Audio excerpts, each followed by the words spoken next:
Hey everybody, good morning and happy Monday. Welcome to week 8. That's right, week 8. That is the official halfway mark of the semester, which means everything after this point is all downhill to December. So this week is going to be fairly chill, right? It's about getting your thoughts together and uh, getting ready, getting into the essay writing process.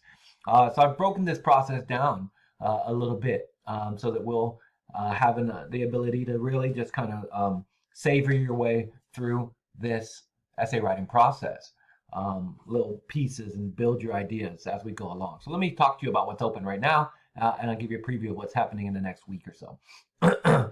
um, so for today, really, look at the Women in the Wasteland shitty first draft, and just take a look at the tasks. You're going to choose one of these tasks.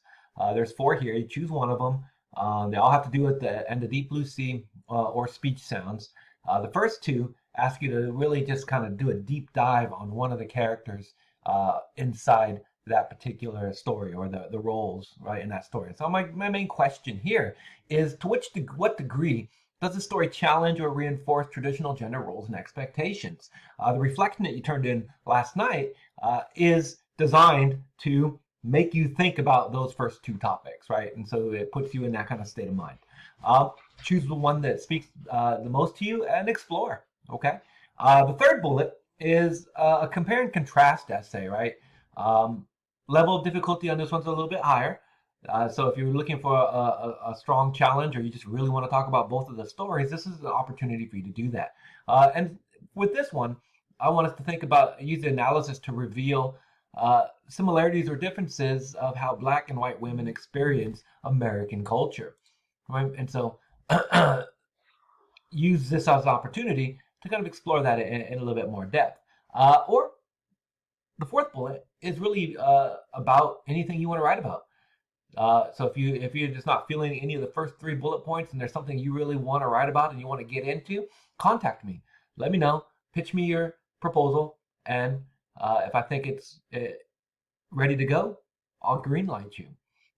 If we need to tweak it a little bit, we'll tweak it a little bit. Right? It really doesn't matter. So I really like when people come up with their own questions, and folk kind of follow their own path with writing these essays, right? So if you feel that's what you want to do, go ahead and do that. So this is a shitty first draft. If you haven't read Anne Lamott's Shitty First Draft, I've got it linked here. Take a look at it. It's humorous, it's fun, and it just, to me, it is kind of transformative when it comes to how to approach writing. It changed everything for me, and so give it a look. My basic advice is just write whatever comes into your mind, right? Don't stop for punctuation or spelling. Don't concern yourself with structure or organization, right? The shitty first draft is really just an idea draft. Get the ideas down on a page. So just get everything that's bouncing around in your head onto the page. And then what we can do is work with those ideas and start to shape the essay to come, okay?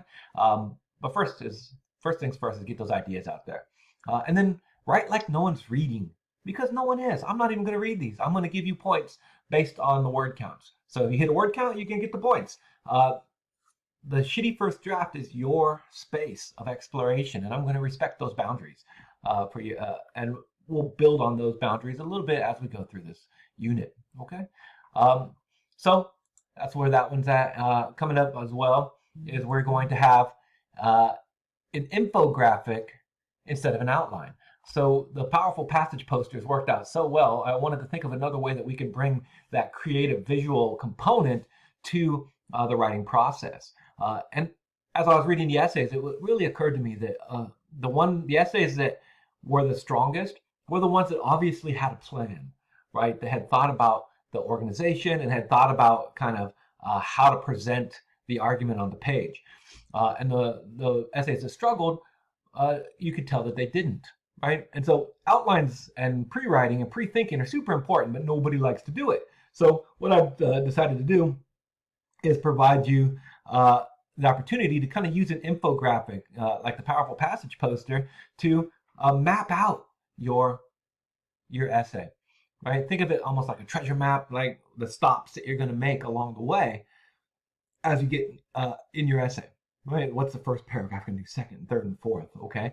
And so what I'm asking you to do is to embed that infographic that visually represents the flow of your essay, and then in a short write-up, I want you to explain your thought process informing your organizational decisions. Right. So in about 3 or 4 sentences for each paragraph, tell me what the paragraph is there for. Tell me why it needs to come in the order that it's in, and how it's going to contribute to your overall project. Right. So that's going to put you in control of the essay writing process, right? Because it'll come with your thinking and your rationalization, rationale, to form that essay, right? So it won't be just kind of random or something that had just happened.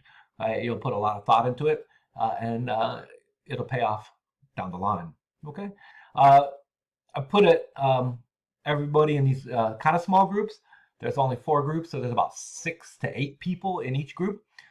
And so there should be plenty of people to submit and to respond to. But when you reply, I'm just basically asking you to reply to 2 people who do not give preference to people who don't have responses yet. I want to make sure everybody gets responded to.